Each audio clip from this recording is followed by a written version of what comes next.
ٹووالو ڈوب رہا ہے مگر ٹووالو والے اسے انوکھے انداز میں زندہ رکھیں گے۔ بحر الکاہل کے جزائر میں موجود یہ چھوٹا سا ملک ٹووالو موسمیاتی تبدیلیوں کی وجہ سے ڈوب جانے کے خطرے سے دوچار ہے۔ As our land disappears, we have no choice but to become the world's first digital nation.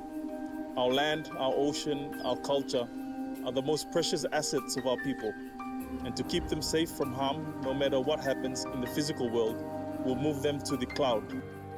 جی ہاں، 12,000 کی آبادی اور 9 جزیروں پر مشتمل یہ ملک مکمل طور پر میٹاورس کا حصہ بننے والا دنیا کا پہلا ملک ہوگا۔ موسمیاتی تبدیلیوں کے حوالے سے کانفرنس کاپ 27 کے دوران ٹووالو کے وزیر خارجہ نے اپنا ویڈیو ایڈریس ایک ایسے جزیرے کی ڈیجیٹل نقل پہ کھڑے ہو کر دیا جس کو سمندر کی سطح میں اضافے سے خطرہ ہے۔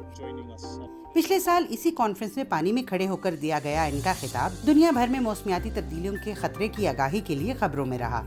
ماہرین کا اندازہ ہے کہ یہ ملک اس صدی کے آخر تک مکمل طور پر سمندر میں ڈوب جائے گا۔